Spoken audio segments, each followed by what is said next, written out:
Bienvenue sur Afro Info 243, mesdames et messieurs, l'émission que vous êtes en train de suivre, c'est l'Afropop. Et déjà, on a l'habitude de vous le dire ici à chaque début d'émission. Si vous êtes nouveau à la chaîne, abonnez-vous et activez la cloche de notification parce que cette émission, c'est une de meilleures productions qu'on est en train de vous promettre parce que notre invité, vous allez le découvrir sous peu, c'est un grand nom dans le monde humanitaire de la République démocratique du Congo, mais aussi c'est un grand nom dans le monde du football en République démocratique du Congo. Football un peu humanitaire, on va en parler dans cette émission. Bienvenue, mesdames et messieurs.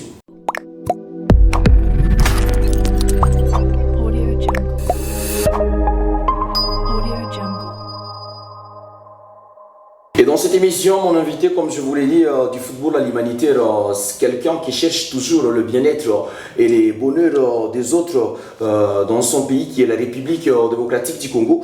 Parce que déjà, dès comme dynamique de son prénom, Distel, l'ancien léopard, a laissé les tacles sur le terrain pour les exécuter, bien sûr, contre la famine chez les jeunes et chez les enfants. Parce que déjà, mesdames et messieurs, ici, il est zélé aussi de par les aides de son nom, qui est Zola. Le courage, la passion lui ont poussé à créer sa fondation Banazola pour venir en aide aux enfants vulnérables. Il est ici avec moi, Distel Zola, ancien footballeur et maintenant humanitaire. Bienvenue dans l'Afropop. Djambo, Jacques, comment tu vas?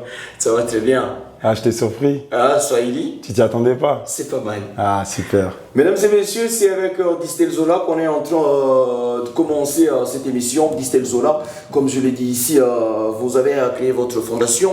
À un moment, vous étiez milieu récupérateur défensif. Vous avez laissé le tacle sur le terrain. C'est avec Banazola que vous êtes en train d'aller chercher des tacles contre la famille chez les enfants. Alors, Distel, d'où est venue cette inspiration de football à l'humanitaire? Oui, déjà, bonjour à tous. Aujourd'hui, Banazola, c'est une association qui vient en aide aux enfants vulnérables du Congo.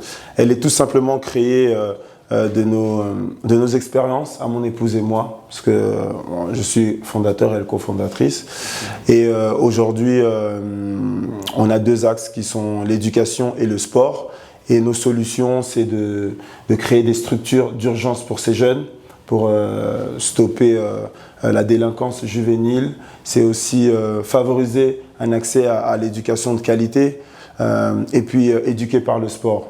Et aujourd'hui, Banazola, comme je disais en commençant, c'est nos histoires personnelles. Donc, pour vous expliquer rapidement, mon épouse Lorraine a un papa qui était humanitaire. Malheureusement, elle a été décédée en mission et puis elle s'est retrouvée orpheline aussi à l'âge de 9 ans et a grandi dans les services sociaux en France. Et moi, qui a quitté ma famille aussi jeune, qui était au centre de formation à Monaco. Donc toute cette synergie a fait que, en discutant, on s'est toujours dit que le système pédagogique dans un centre de formation et dans un foyer était le même.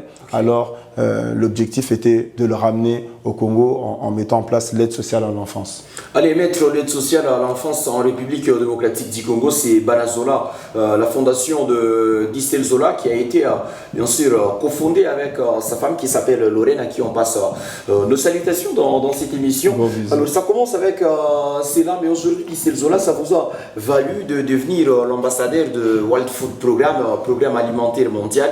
Comment c'est venu ce processus-là? Comment est-ce que le PAM vous découvre jusqu'à faire de vous un brand ambassadeur Distel?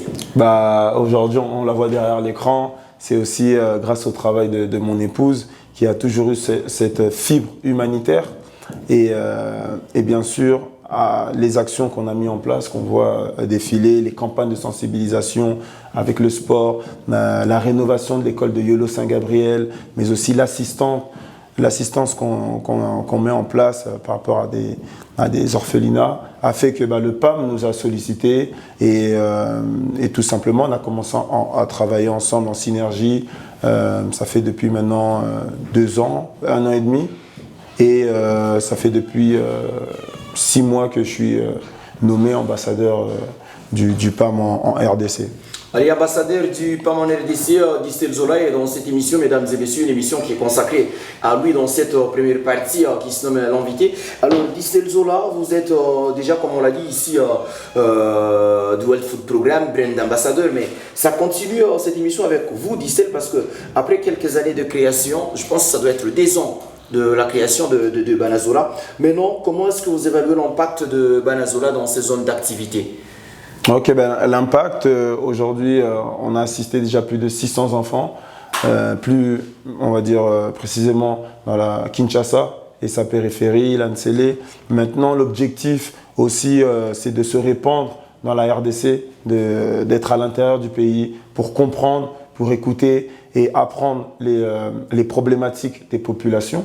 Et aujourd'hui, je suis très heureux d'être à Goma. C'est vraiment dans cette démarche-là que j'ai pu voir la population, comprendre aussi, parce que c'est vrai que quand on est un peu loin d'une ville comme Goma, on entend beaucoup de spéculations qui sont beaucoup souvent de choses qui se racontent par exactement négatives, mais en ayant passé 4 jours ici, j'ai pu découvrir une région dynamique, touristique, okay. Avec une population qui est très accueillante, chaleureuse et clairement, je suis très content d'être venu ici à Goma. Il est très content d'être venu à Goma. Nous, on est beaucoup heureux de les recevoir dans cette émission qui est l'Afropop, l'ex-international congolais Distel Zola, et aujourd'hui fondateur de Banazola Fondation avec sa femme Lorraine. Alors Distel Zola, dans une interview que vous donnez à nos confrères de TV5 Monde, si je ne m'abuse, c'est le 22 mai 2023, vous dites que vos zones d'activité, c'est Kalemi, c'est Kinshasa, c'est aussi la ville de Goma, mais il y a Kinshasa et Kalemi qui semblent déjà beaucoup plus bénéficier des actions de Banazola Fondation. Est-ce que vous ne trouvez pas que ça, c'est un peu disproportionné? Parce que déjà par rapport à ce qui se raconte, comme vous l'aviez à un moment dit ici, c'est Goma qui semble être beaucoup plus fragile, mais c'est Kin et Kalemi qui en profitent plus. Est-ce que ça, c'est pas interpellateur? Non, bien sûr. Après, il fallait du temps et trouver le moment. Parce que aujourd'hui, c'est vrai que on a une base à Kinshasa et comme je l'ai dit, c'est se répandre. Donc on a commencé, c'est vrai, avec Kalemi, avec l'aide du World Food Programme. Et aujourd'hui, d'être à Goma, c'était l'étape qu'on avait mis dans notre calendrier.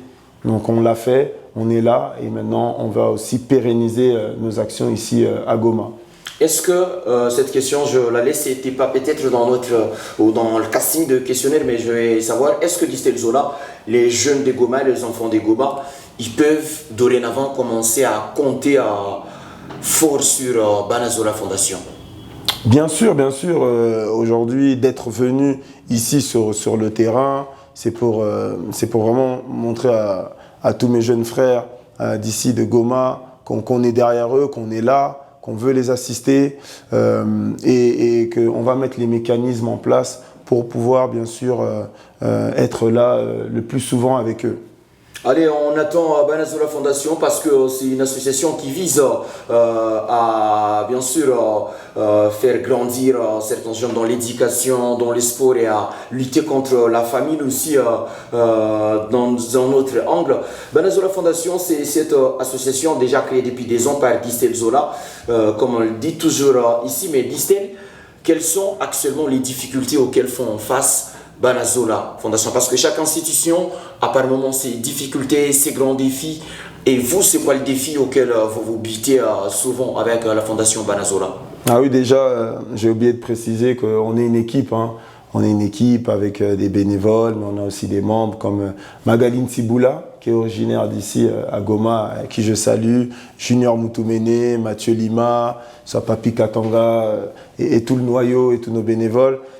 Bien sûr, il y a toujours des difficultés, mais on essaie toujours de trouver des alternatives, de s'adapter partout où on va. Maintenant, comme je dis, c'est vrai que ça ne manque pas. Et le plus dur, c'est de toujours, ce que je veux dire, de pouvoir mettre en place des actions, parce que ça demande du temps, de l'énergie, des moyens, de l'argent. Donc c'est ça, d'avoir des dons, des fonds. Ça, c'est une chose auquel on s'y attache parce que c'est vrai qu'on y a beaucoup mis de notre poche, mais aujourd'hui, on a besoin aussi des personnes de bonne volonté, qui ont le bon cœur, qui puisse nous aider afin de pouvoir subvenir aux besoins de cette jeunesse congolaise. Subvenir aux besoins de la jeunesse congolaise, c'est un cheval de bataille, c'est un fusil d'épaule qui est Banazola Fondation, c'est fixé avec déjà son initiateur. Alors on va quitter ce contexte-là humanitaire d'Israël parce que vous avez été aussi international congolais depuis 2010, parce que je traquais un peu votre Wikipédia, c'est là que ça commence. Après que vous ayez joué pour le U16, U19, presque toute la catégorie d'âge de la France, Distel Zola 2010 qui débarque en sélection A de la RDC. Pourquoi ces choix-là? Quitter la France pendant 7 ans et venir en République démocratique du Congo? Bien sûr, donc des U16 à U19, j'étais en équipe de France, capitaine de la génération Moussa Sissoko, Adel Tarab, Gabriel Aubertan, David Ngog, Morgan Schneiderlin, Grégory Sertic aussi. Donc après, c'est venu naturellement parce que l'appel du pays, quand il est arrivé, pour moi, en me projetant dans le futur, je me suis dit que c'était le Congo. Et c'est pour ça qu'aujourd'hui, je suis devant vous, en fait, grâce à ce choix et à tout ce qui s'est après découlé. C'est pour ça que je suis là. C'est pour ça qu'il est là, parce que l'appel du pays était très fort et Distel Zola ne pouvait pas, pour rien au monde, refuser ou décliner cette offre de la République démocratique du Congo. Distel Zola, quand on est footballeur, il y a des moments d'euphorie, il y a aussi des moments de doute. Il y a tout ça qui crée aussi cette symbiose dans une carrière de sportif et d'athlète. Alors Distel, en sélection nationale de RDC, c'est quoi le plus beau souvenir de Distel, mais aussi en sélection nationale de RDC, c'est quoi le mauvais souvenir de Distel Zola? D'accord, très belle question. Je vais dire le plus beau moment, c'est d'avoir joué dans ce stade mythique. Le stade des Martyrs, le Grand Liboulou, Nzungu. C'est mes premières minutes là-bas, ça c'est inoubliable. Ça c'est vraiment un souvenir que j'oublierai jamais. Et la déception, bien sûr, c'est ma non-participation à la Coupe d'Afrique des Nations en 2015. C'était des raisons, on va dire, extra-sportives qui m'ont fait mal. Mais c'est vrai que parfois le mal est bon. Et pour la petite anecdote, c'est en quittant l'équipe nationale en 2014 que je rentre. C'est vrai que c'était difficile, mais c'est à ce moment-là que je rencontre mon épouse Lorraine, qui elle, à ce moment-là, a une envie de retrouver ses racines du Congo. Et moi qui est là, qui est un peu dans le deuil. Donc elle a beaucoup contribué à ce qu'aujourd'hui je sois devant vous et que je crée Banazola. Voilà, je voudrais lui rendre hommage aujourd'hui. C'est important. Mais voilà, comme je dis, c'est le mal parfois est bon. Et pour l'anecdote, quand je quitte le groupe au Cameroun, à Bankomo, on était en stage là-bas. À l'aéroport, en quittant, je rencontre Roger Mila. Okay. Et on a un échange rapide, 1 ou 2 minutes, parce qu'il voit qu'il y avait un peu d'attroupement à côté de moi. Il me dit tu es joueur? Et je lui dis oui, bien sûr, pour le Congo, je suppose. Je dis oui, alors comment tu prépares la CAN? Et là, je lui dis non, malheureusement, je ne jouerai pas cette Coupe d'Afrique. Après, il m'a réconforté et on a discuté. Il m'a demandé où je jouais. À cette époque-là, j'étais à Châteauroux. Okay. Et bizarrement, à la fin, il m'a posé une seule question avant de partir. Il m'a dit mais est-ce que tu as une famille? Alors moi, je lui dis oui, j'ai une famille, mes parents sont là. Il me dit non, est-ce que tu as un foyer? Et je lui dis pas encore à ce moment-là. Et il m'a laissé avec cette phrase en me disant que crée ton foyer et tu reviendras en Afrique. Et je pense que c'était cette prophétie-là de revenir peut-être dans un autre cadre, pas en tant que le joueur, mais en tant que Distel, le père de famille, Distel, le fondateur de Banazola, Distel, l'ambassadeur du PAM en RDC et l'ambassadeur aussi de la jeunesse. Donc c'est ça. Allez, toute la planète s'aligner pour Distel Zola parce que ça va dans mal, ça en sélection à la Coupe d'Afrique de Nations, là où il va croiser Roger Mila, la légende camerounaise, qui aussi semble un peu bousculer Distel vers ces choix-là de retrouver Lorraine, qui est sa femme actuellement. Il y a quelques anecdotes dans cette émission et on va finir peut-être cette première partie de l'émission qui se nomme l'invité avec vous, Distel Zola. Vous êtes déjà, comme on l'a dit, ex-international congolais dans la sélection. J'ai été en émission il n'y a pas longtemps avec les capitaines Youssouf Moulungu et je lui ai laissé cette question à Youssouf. Ça a été qui le joueur qui lui a le plus impressionné dans la sélection nationale pendant qu'il y était en termes de talent et potentialité? Il m'a fait une réponse que je ne vous donne pas, mais j'aimerais bien savoir déjà avant vous. Avant, c'est quoi aussi le joueur ou c'est qui le joueur qui vous a le plus marqué du temps que vous étiez en sélection en termes de potentialité et puissance dans le football? Ah, déjà, avant de répondre à votre question, je voulais aussi rendre hommage à Youssouf. À Youssouf qui a beaucoup aussi contribué pour moi en sélection.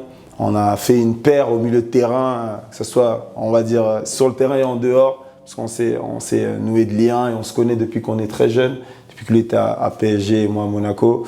Alors, le joueur qui m'a vraiment marqué, je veux dire, pour moi, c'est Mbokani, Dieu merci, parce que jusqu'à aujourd'hui, il est encore en activité. C'est quelqu'un c'est un rôle modèle pour tous les Congolais parce que de voir d'où il vient, comment il s'est imposé à l'international et aujourd'hui il a 37 ans, il est toujours en activité, donc ça il faut le féliciter. C'est le meilleur buteur de l'équipe nationale du Congo. Il est de génération en génération, donc pour moi c'est vraiment lui. Après, je ne vais pas oublier aussi mes aînés qui sont Trésor Poutou, qui je salue, Matou Monaroum, Biscotte Mbala, cette génération-là que moi j'ai connue. Et bien sûr, là, je ne peux pas oublier la légende Seigneur Kibonge aussi. Ce sont des vieux que j'apprécie beaucoup, Santos Moutoubile. Donc bon, c'est moins ma génération, mais c'est vrai qu'aujourd'hui, je les porte aussi dans mon cœur parce que c'est eux qui ont montré la voie pour que nous, les plus jeunes, on puisse aussi évoluer dans cette équipe nationale. C'est une histoire de cœur parce que Dissel porte ses ex-coéquipiers dans le cœur. Il a cité les noms de Djemessi Mbokani, il a cité Trésor Mputu, Matou Monaroum, Mbalambuta Biscotte. Il nous a nommé plein la vue pendant qu'ils étaient encore en sélection. Distel aussi avec ses matchs références Cameroun, Côte d'Ivoire, on se souviendra longtemps. C'en est fini avec cette première partie qui se nomme l'invité. Mesdames et messieurs, on va prendre la deuxième partie de l'émission qui se nomme l'actualité. Bienvenue dans la partie actualité.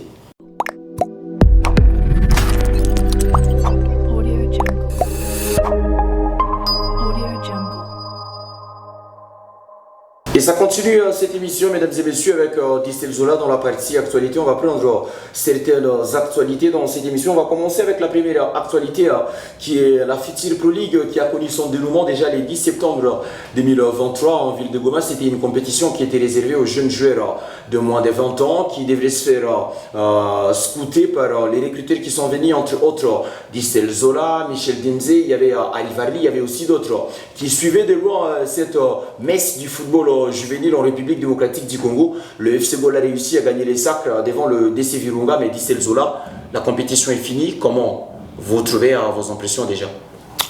Mes impressions elles sont bonnes, vraiment très positives parce que j'ai vraiment vu déjà une organisation au top, des joueurs qui ont répondu présent à cet événement. C'est vrai que c'était une première ici dans la région et l'objectif c'était vraiment de réussir cette première et de pouvoir bien sûr impacter cette région par le football.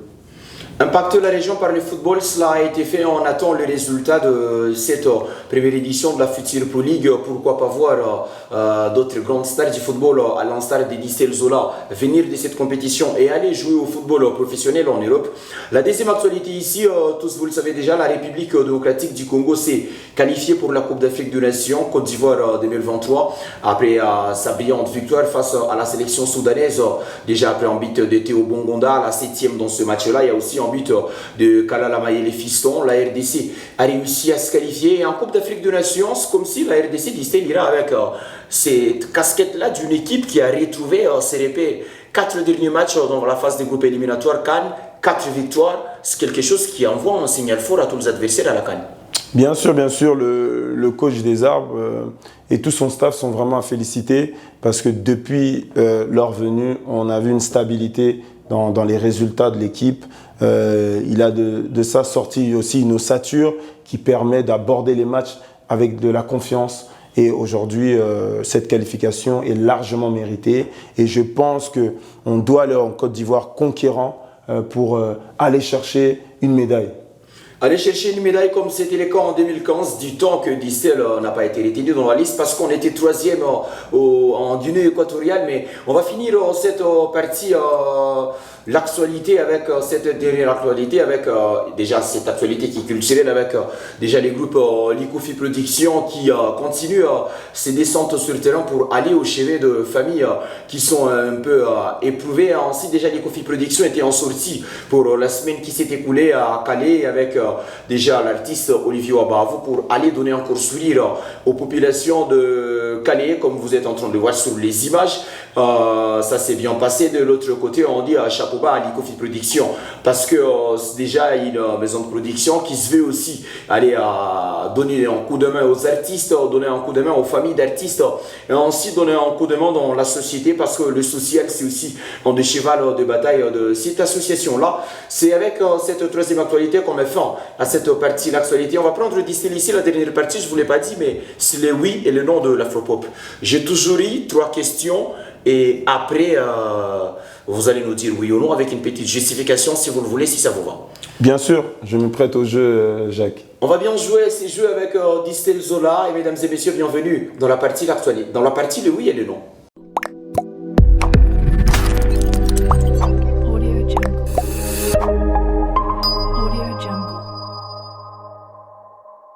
Allez, on y est déjà avec Distel Zola, la partie le oui et le non de l'Afropop. Distel, il y a 3 questions ici.